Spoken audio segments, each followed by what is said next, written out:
안녕하세요. 수학2 3차시 함수의 극한값의 계산 두 번째 시간입니다. 함수의 극한값의 계산 부분이 사실 양이 조금 많긴 해요. 왜냐하면 유형이 상당히 다양하게 있어서 그런데요. 그러다 보니까 총 3시간으로 나누어서 진행을 하기로 결정을 했습니다. 오늘은 그 중에 두 번째 시간이라고 보시면 되겠습니다. 자, 오늘의 학습 목표 같이 살펴볼게요. 오늘의 학습 목표는 여러분들 보시면 C단계에서 분모 분자가 다항식으로 이루어진 유리함수의 극한을 계산할 수 있다 이렇게 되어 있는데요. 다항식분의 다항식꼴의 리미트 x가 무한대로 갈 때의 극한이에요. 이 부분을 오늘 공식화까지 해서 여러분들이 빠르게 계산할 수 있도록 하는 것이 첫 번째 목표고요. 자, 두 번째로는 여러분들이 이제 0분의 0꼴이라고 하는 내용들도 한번 살펴보는 게 목표가 되겠습니다. 마지막 A는 좀 더 다양한 부정형을 계산할 수 있게 되는 것이 목표가 되겠습니다. 그럼 한번 시작해 볼까요? 이 내용을 보시면 요거는 우리가 저번에 2차시 때 배웠던 레벨 3 부분이에요. 그래서 까먹으셨던 분들은 그 부분을 다시 한번 봐주시면 좋겠고요. 자, 지금 보시면 이렇게 내용들이 있는데 분모가 0으로 갈 때 어떠한 실수로 수렴하더라. 그러면 분자가 0이 아닌 값으로 수렴하면 문제가 되기 때문에 그래서 무조건 분자도 0으로 같이 가야 된다라는 거였고요. 만약에 분자가 0으로 수렴하는데 그 식 전체가 0이 아닌 실수 알파로 수렴하더라. 그럼 분모도 0으로 무조건 수렴해줘야만 저런 결과가 나올 수 있다라는 내용이었어요. 그걸 이용해서 문제를 푸는 것을 보여드리도록 하겠습니다. 자, 주어진 식이 있는데 지금 분모와 분자를 각각 2로 보내보게 되면요. 그러면 지금 분모는 2 빼기 2라는 0으로 가는 것을 확실하게 알 수 있지만 분자는 잘 몰라요.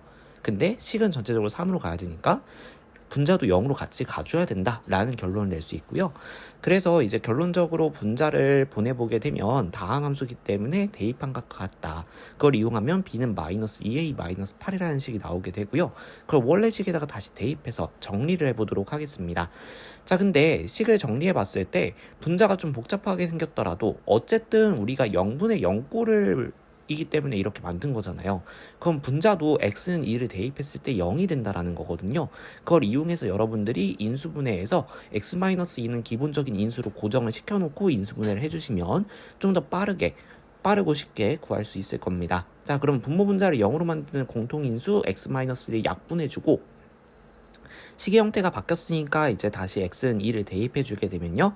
a 플러스 8이라는 결론을 얻을 수 있는데 이게 문제 조건에서 3으로 주어진 거죠.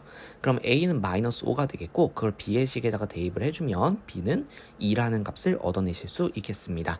자, 그래서 이런 문제들이 상당히 자주 기출되고 있으니까 꼭 풀 줄 아셔야 되겠습니다. 자, 그 다음에는 다항함수분의 다항함수의 극한꼴인데요. 지금 보시면 분모 분자를 일단 보내봤을 때 무한대로 발산하는 케이스라는 것을 볼 수가 있어요.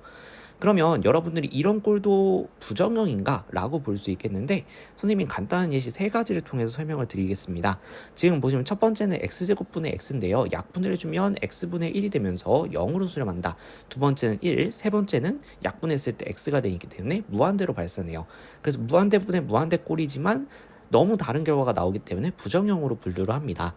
자, 그러면 이것들도 마찬가지로 식을 변형해서 여러분들이 공식을 적용해야 될 텐데 분모의 최고차항으로 나누었을 때 분모를 수렴하는 형태로 바꿔줄 수가 있어요. 그래서 지금 같은 경우에는 분모 분자를 x제곱으로 나눠주게 됩니다. 그러면 식이 저렇게 바뀌게 되거든요. 자, 그러면 지금 분모가 무한대로 발생하고 분자가 어떠한 상수꼴인데요. 예시를 들어서 설명을 해보면 이제 1분의 1, 10분의 1, 100분의 1, 1000분의 1 이런 꼴들로 가는 걸 보게 되면 결과적으로 전체 값이 0으로 가까워진다는 걸 볼 수가 있어요. 그걸 이용하면 x분의 1도 0으로 갈 거고 나머지들이 다 0으로 가죠. 그래서 결과적으로 1분의 2가 나오기 때문에 2라는 결론을 얻어낼 수 있습니다. 자, 이 2라는 결론은 최고차항들로부터 나왔다라는 것을 알 수가 있게 돼요.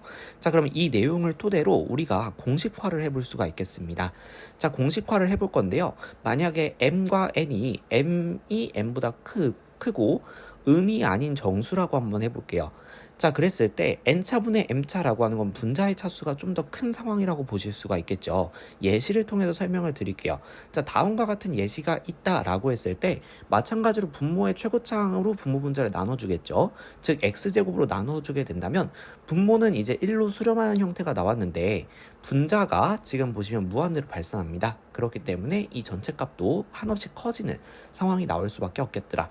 자, 근데 최고차항의 개수가 음수였다면 마이너스 무한대로 발산하는 경우가 나올 수 있겠죠. 자, 그래서 어쨌든 발산이고요.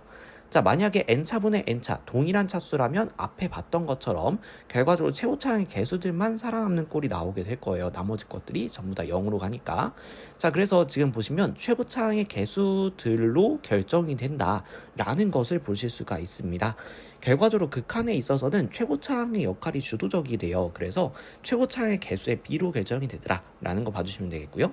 마지막은 분모의 차수가 클 때 예시를 통해서 설명을 드리면 리미트 x가 무한대로 갈 때 2x제곱 플러스 1분의 x 이걸 봤을 때 x제곱으로 분모 분자를 나눠주게 되면 분모는 2로 수렴하지만 분자는 0으로 수렴해버리거든요. 그래서 전체적인 시계값이 0으로 수렴하더라. 자, 그래서 분모의 차수가 클 때는 항상 0으로 수렴하는 것을 볼 수가 있습니다. 자, 마지막으로 이제 루트가 등장했을 때 해석 방법을 알려드릴 텐데요. 지금 선생님이 써놓은 것과 같이 루트가 들어가게 되면 차수가 절반으로 낮아지는 효과를 살펴보실 수가 있습니다. 그래서 2분의 n차식으로 해석을 해주시고요. 만약에 루트 안에 최고차항의 개수가 있다라고 하면 그 개수에도 루트를 씌워서 처리를 해주시면 되겠습니다. 자, 오늘의 프롤로그 미션인데요. 다음과 같은 fx가 주어졌을 때 여러분들이 요 fx의 극한값이 존재하도록 하는 n의 값을 찾아주는 건데 서술형 버전의 식으로 설명을 해주세요. 우리가 공식화를 했던 거는 풀이 과정이 사실상 보이지 않기 때문에 객관식용이라고 봐주셔야 돼요. 그럼 서술형일 때는 우리가 먼저 배웠던 원칙으로 계산을 해주셔야 되겠습니다. 자, 그러면 오늘도 수고 많으셨습니다.